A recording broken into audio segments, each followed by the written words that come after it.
ಬಂದಿದೆಯಲ್ಲ, ಯಾಕೆ ಪರ ಪುರುಷರ ಮನೆಗೆ ಬರಲು ನಾಚಿಕೆ ಆಗೋದಿಲ್ಲವೋ ನನಗೆ? ಹೌದು, ನೀನೇಕೆ ಬಂದಿಗೆ ಇಲ್ಲಿಗೆ ಕೇಳು. ಬರಬೇಕಾದವರ ಮನೆಗೆ ಬಂದಿದ್ದೇನೆ ಮತ್ತೊಬ್ಬರ ಮನೆಗೆ ತೆಪ್ಪಿ ಹೆಚ್ಚಿದನು. ನಾನೇನು ಲಜ್ಜೆಗೆದ್ದ ಪುರುಷನಲ್ಲ. ನಾನೇನೆಂಬುದನ್ನು ನೀನು ಅರಿತುಕೊಂಡಿಲ್ಲ. ಅರಿತುಕೊಂಡಿದ್ದರೆ ನಾನು ಬರುವ ಮುನ್ನವೇ ಬಾಗಿಲನೆಯ ಸ್ವಾಗತ ಮಾಡುತ್ತಿರುವ ಅಳಿಯಲಾರದು. ಇದು ಇನ್ನೂ ಏನಿರಲಿಲ್ಲ. ನೀನು ತನ್ನ ರಾಜಧನಿ ಹತ್ರ ದುಡಿಯುವ ರುದ್ರನು ಮಗುತ್ತಾನೆ. ಹೌದು, ನೀನೇಕೆ ಬಂದೆ ಇಲ್ಲಿಗೆ? ಬರಬೇಕೆಂದು ಭಾಷೆ ಬಂದವರು ನಾನಲ್ಲ ಅಂಬಿಕಾ. ಬರುವ ಅವಶ್ಯಕತೆಯನ್ನು ತಂದುಕೊಟ್ಟವನು ನಿನ್ನ ತಂದ. ಹೌದಾ? ಅಂದ್ರೆ ನೀನು ಈ ಊರಿನ ಧನರಾಜನಲ್ಲಿ ಪುತ್ರನಾದ ಮಹಾತ್ಯಾಜ. ನೀನು ಈ ಊರಿನ ಧನರಾಜನ ಮಗನ? ಯಾಕೆ ಅಂಬಿಕಾ? ಮೈಯಲ್ಲಿ ಹರಿತಿರೋ ರಕ್ತು ಎಪ್ಪುತ್ತಿದ್ದ ಮಾತನಾಡುವ ನಾಲಿಗೆ ನಾಚಿಕೊಂಡಿದ್ದೆ, ಅಥವಾ ನಿಂತಲ್ಲವೇ ನೆಮ್ಮದಂತಾಯ್ತೆ? ಈಗ ಹೇಳು ಅಂಬಿಕಾ, ನಾನು ನಿನ್ನನ್ನು ಪ್ರೀತಿ ಬಯಸಿದ್ದು ತಪ್ಪು ಅಂತ? ತಪ್ಪೇನಿಲ್ಲ, ಆದರೆ ನಿನ್ನನ್ನು ನೋಡಿ ನನಗೆ ದುಃಖವಾಗುತ್ತಿದೆ. ಯಾಕ? 10 ಜನರಿಗೆ ಬುದ್ಧಿ ಹೇಳುವ ಶಿವನ ಮಠದಲ್ಲಿ ಅನ್ನ ಹೇಳುವ ಒಬ್ಬ ನೀತಿವಂತ ಮನುಷ್ಯನ ಹೊಟ್ಟೆಯಲ್ಲಿ ಎಲ್ಲ ಹೊಟ್ಟೆಯಿಂದ ಒನ್ನಾಗಿ ಕೊಟ್ಟಿದೆ ಅಂತ ನನಗೆ ವ್ಯಥೆ ಆಗ್ತಾ ಇದೆ. ನಾಳೆಗೆ ಸ್ವಲ್ಪ ಮನಬುದಂತೆ ನುಡಿದಿದ್ದರೆ ನಾನು ನಿಂತ ಮೇಲೆ ಗುಂಡಿಟ್ಟುಕೊಳ್ಳಬೇಕಾಗುತ್ತದೆ. ನಾನೇನೆಂಬುದನ್ನು ಅರಿತುಕೊಂಡು ಮಾತನಾಡು. ನೀನಂತ 10 ಜನರಿಗೆ ಅನ್ನ ಹಾಕುವ ಪುಣ್ಯವಂತರ ಮನೆತನ ನನ್ನದು. ನಾನು ಮನಸ್ಸು ಮಾಡಿದರೆ ನೀನಂತ 10 ಎನ್ನುವಂತಂದು ಸಾಲು ಸಾಲಾಗಿ ನಿಲ್ಲಿಸಬಲ್ಲ. ಆದರೆ ನಿನ್ನನ್ನು ಕಟ್ಟಿಕೊಳ್ಳಬೇಕೆಂಬ ಕೆಟ್ಟಾಟ ಚಟವಾಗಿ ಯಾಕೆ ಯಾಕೆ ಮಾತೇಶ್, ನಾನು ಅಷ್ಟೊಂದು ರೂಪವಸಿ ಇರುವೇನೆ? ನಿನ್ನ ರೂಪ ಲಾವಣ್ಯ ನನ್ನನ್ನು ಮುರುಕನಾಗಿ ಮಾಡಿಬಿಟ್ಟಿದೆ. ಈ ನಿನ್ನ ಯೌವನದ ಹೊಳೆಯಲ್ಲಿ ಅಂಬಿಗನಾಗಿ ಈಜಬೇಕೆಂಬ ಹಂಬಲ ಹೆಚ್ಚಾಗಿದೆ. ನೀನು ಇಲ್ಲಿವರೆಗೆ ಆಕಾಶದಲ್ಲಿರುವ ಹಾರುವ ಹಕ್ಕಿಯನ್ನು ತಿಳಿದುಕೊಂಡಿದೆ. ಈ ಹಕ್ಕಿ ನನಗೆ ದಕ್ಕಲಾರದು ಎಂದು ಭಾವಿಸಿದ್ದೆ ನಿಜ. ಆದರೆ ದಕ್ಕಲಾರದ ಹಕ್ಕಿಯ ಗೂಡು ನನ್ನ ಮನೆಯ ಪಕ್ಕದಲ್ಲಿದೆ ಎಂದು ನಾನು ತಿಳಿದುಕೊಂಡಿರಲಿಲ್ಲ. ಈಗ ನೀನು ನನ್ನ ಅರಮನೆಯ ಅಂಗಳದಲ್ಲಿ ನಿಂತ ಅರಗಿನಿ. ನೀನು ನಿನ್ನ ಮನದೀಕ್ಷೆಯಿಂದ ನೀನೇ ಒಪ್ಪಿಕೊಂಡರೆ ಸರಿ, ಇಲ್ಲವಾದರೆ ನಿನ್ನ ದೇವರ ಕುಕ್ಕುವನ್ನು ಹದ್ದು ನಾನು ಆಗಬೇಕಾಗುತ್ತದೆ. ಈ ಹಕ್ಕಿಯನ್ನು ಕುಕ್ಕಲಂತ ಬಂದಿನ ಹೇಳ್ತಾ ಇದೆಯಲ್ಲ, ಇದೇನು ದೇವದಾಸಿ ಹಕ್ಕಿ ಅಂತ ತಿಳಿದುಕೊಳ್ಳಬೇಡ. ದೇವರ ಪೂಜೆಗೆಂದು ಮೀಸಲಾಗಿಟ್ಟಿರುವ ಪವಿತ್ರ ಹಕ್ಕಿ ನಾನು. ನೋಡು, ಇಚ್ಛೆಗಿಲ್ಲದ ಒಂದು ಹೆಣ್ಣನ್ನು ಅಚ್ಚ ವರ್ಷ ಮಾಡುವುದು ಸರಿಯಲ್ಲ. ಮಾಮೇಶ್, ಒಂದು ಮಾನವತೆಯಿಂದ ಮಾತನ್ನು ಹೇಳ್ತಾ ಇದ್ದೀನಿ, ಕೇಳು. ಹೆಣ್ಣನ್ನು ಅತ್ಯಾಚಾರ ಮಾಡುವುದು ಒಂದೇ, ಬುದ್ಧಿಲ್ಲದ ಅಡಿಗೆ ಊಟ ಮಾಡುತ್ತಂತೆ ಆಗುತ್ತದೆ. ನೀನು ಮಾಡುತ್ತಿರುವ ಇದನ್ನು ನೋಡಿದರೆ ನಾಯಿ ಕೂಡ ಸೇದ ಬಾವಿಯಲ್ಲಿರುವ ನೀರನ್ನು ನೋಡಿ ಸಂತೋಷ ಪಟ್ಟಂತಾಗುತ್ತದೆ. ನೀನು ಮುಕ್ತತನದಿಂದ ಮಾತನಾಡಬೇಡ.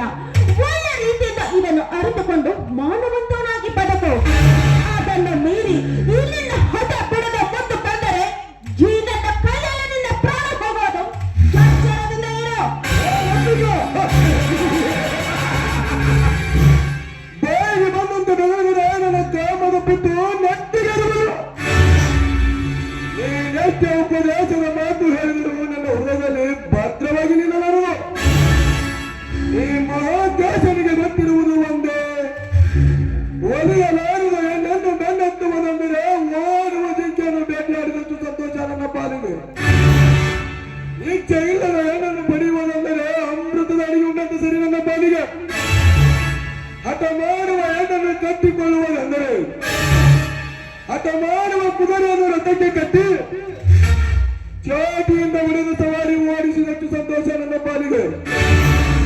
ಅಂಬಿಕಾ ಮಾತು ಮುಂದುವರಿದರೆ ವೈರತ್ವ ಬೀಳುತ್ತದೆ, ವೈರತ್ವ ಬೆಳೆದರೆ ವಿರಸ ಹುಟ್ಟುತ್ತದೆ, ವಿರಸ ಹುಟ್ಟಿದರೆ ಸರ್ವನಾಶವಾಗುತ್ತದೆ, ಸರ್ವನಾಶವಾದರೆ ಯಾರಿಗೂ ಪ್ರಯೋಜನವಿಲ್ಲ. ನಾವಿಬ್ಬರು ಸರಸ ಹುಡುವ ಸಂದರ್ಭವೆಂದು ನಿನಗೆ ಮುಂದೆ ಹೌದಾ? ಮಾದೇಶ್, ನಿನಗೊಂದು ಮಾತನ್ನು ಹೇಳ್ತಾ ಇದ್ದೀನಿ, ದಯವಿಟ್ಟು ಕೇಳ್ತೀಯಾ? ಕೇಳು, ಅದಕ್ಕೆ ಇರುತ್ತೆ. ನೋಡು ಮಾದೇಶ್, ಮಾನವನ ಹೊಟ್ಟೆ ಹಸಿದಾಗ ಏನು ತಿನ್ನುತ್ತಾನೆ?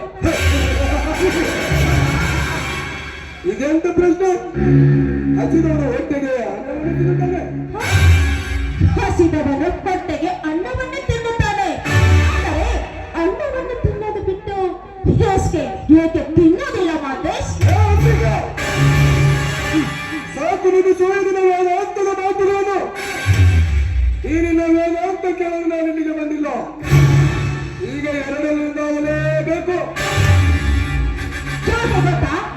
ಮಾನವನ ಹಸಿದಾಗ ಅನ್ನ ತಿನ್ನಲೇಬೇಕು. ನೀನು ಸಗಣಿ ತಿನ್ನುವ. ನೋಡು, ದೇವರು ಹೆಣ್ಣಿಗೊಂದು ಗಂಡನ್ನು ಸೃಷ್ಟಿ ಮಾಡಿರುತ್ತಾನೆ. ಬ್ರಹ್ಮ ಲಿಖಿತವಿದೆ. ಆದರೆ ನಿನ್ನಂತ ಪಾಪಿಗೆ ಅನ್ನ ತಿನ್ನುವ ಯೋಗ್ಯತೆ ಇಲ್ಲ. ನೀನು ತಿಂತ ಇರೋದು ಸಗಣಿನ ತರ ಸಗಣಿನೇ.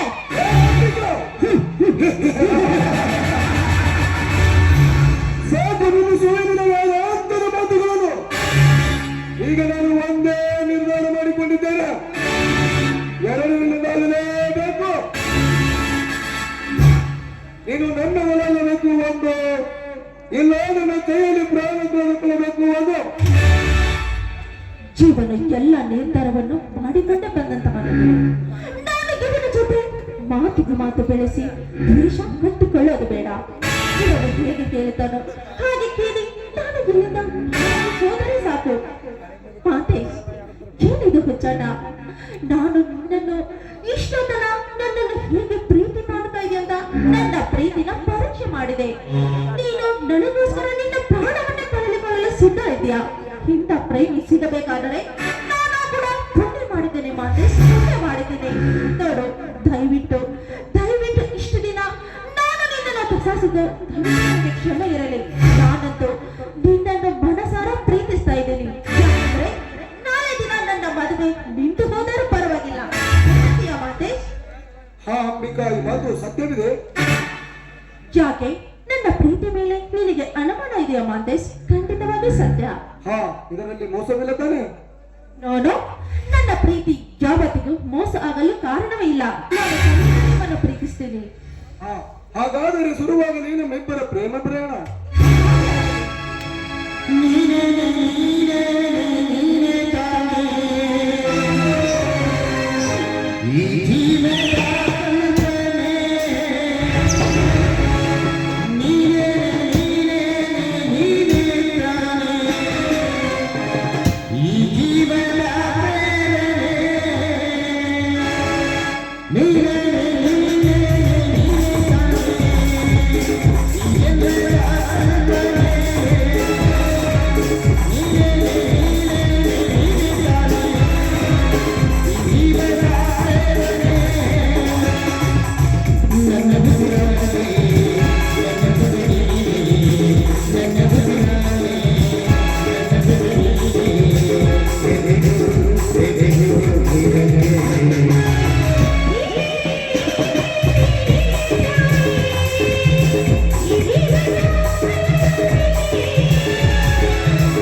ಬುಲೆಟ್ ಗುಂಡು ಹಾರಿಸಿ ನೋಡು ಅಂಬಿಕಾ.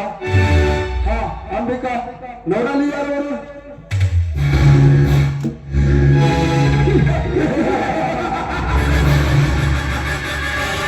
ಅಂಬಿಕಾ, ಈಗ ಯಾರು ನೆನೆಸಿಕೊಳ್ಳಬೇಕು? ಮನೆಯಲ್ಲಿ ದೇವಿನ ನಿಂತ ದುರಿಯುವುದು ಹೆಣ್ಣು ಹಾವಿನ ಉದ್ದೇಶಕ್ಕೆ ಯಾಕೆ ಬರಲು?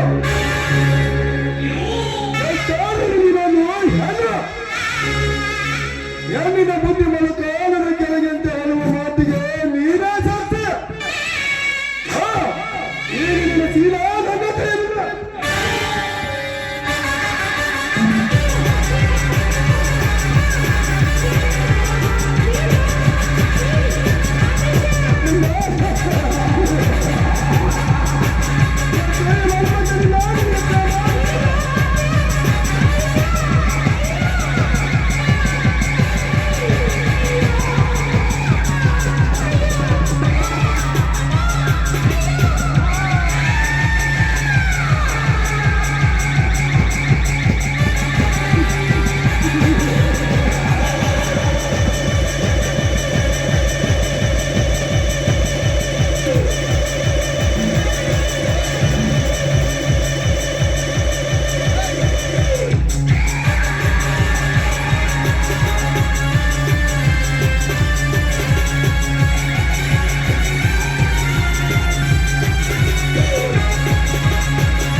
ಈಗ ಮದುವೆಯಾಗುವುದು ಅರವೇಂದ್ರನೊಂದಿಗೆ. ಇದಕ್ಕೆ ಅನ್ನುತ್ತಾರೆ ಯಾರು ಯಾರು ಮುಡಿದ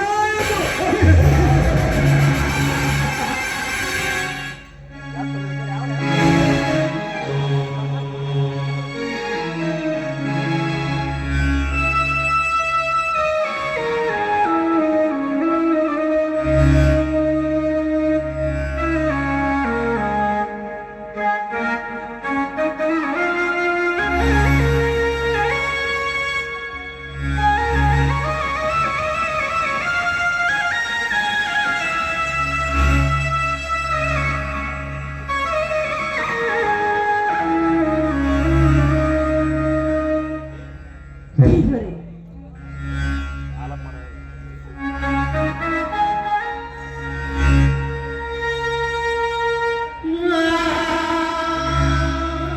ಕೇಶವನೇ, ಏನಪ್ಪ ಯಾಕಪ್ಪ ನನ್ನ ಜೀವನವನ್ನು ಈ ರೀತಿ ಹಾಳು ಮಾಡಿದ?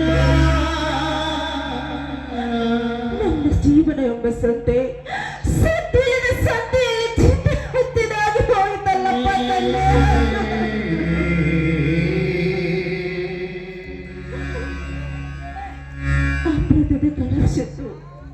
ಅಮೃತದ ಕಲಶವೆಂದು ನಾನು ಭಾವಿಸಿಕೊಂಡಿದ್ದೆ.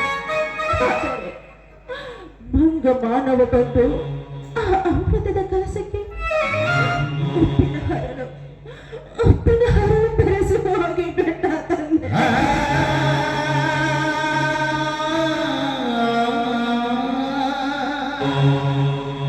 ಏನು ಮಾಡಲಪ್ಪ ತಂದೆ, ಏನು ಮಾಡಲಿ? ನನ್ನ ಮದುವೆಗೋಸ್ಕರ ನನ್ನ ಹೆತ್ತಪ್ಪ ಹಲವಾರು ಕನಸುಗಳನ್ನು ಹಾಕಿಕೊಂಡಿದ್ದಾರೆ. ನನ್ನ ಜೀವನವನ್ನು ಸರ್ವನಾಶ ಆಗಿ ಹೋಯಿತು ಎಂದರೆ ಅವನು ಮಾತ್ರ ಸಹಿಸಲಾರ ತಂದೆ, ಸಹಿಸಲ್ಲ.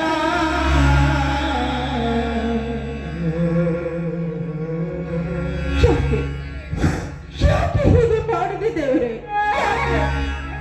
ಮದುವೆ ಮಂಟಪದಲ್ಲಿ ಮದುಮಗಳಾಗಿ ಕೂಡಬೇಕಾದ ನಾನು ಇಂದು ಜೀವನವನ್ನು ಹಾಳು ಮಾಡಿಕೊಂಡು ಬಿಟ್ಟರಲ್ಲ ತಂದೆ.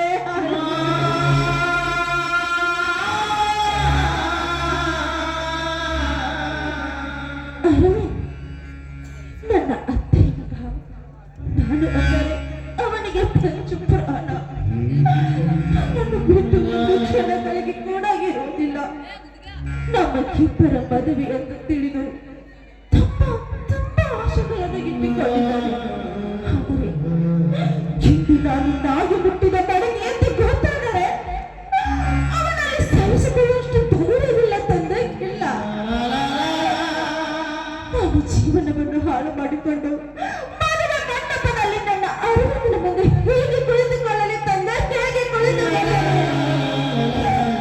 ಇಲ್ಲ ಇಲ್ಲ ಇಲ್ಲ, ಅದು ಸಾಧ್ಯವಿಲ್ಲ, ಸಾಧ್ಯವೇ ಇಲ್ಲ. ಚಿನ್ನಕನು ಇಲ್ಲ, ನಾನು ನಿನಗೆ ಮೋಸ ಮಾಡೋದಿಲ್ಲ ಅರೇ, ಮಾಡೋದಿಲ್ಲ. ಇಲ್ಲ, ನಾನು ಮದುವೆ ಮಂಟಪಕ್ಕೆ ಬರುವುದೇ ಇಲ್ಲ. ದಯವಿಟ್ಟು ದಯವಿಟ್ಟು ನನ್ನ ಕ್ಷಮಿಸು ಅರವಿಂದ್, ಕ್ಷಮಿಸು.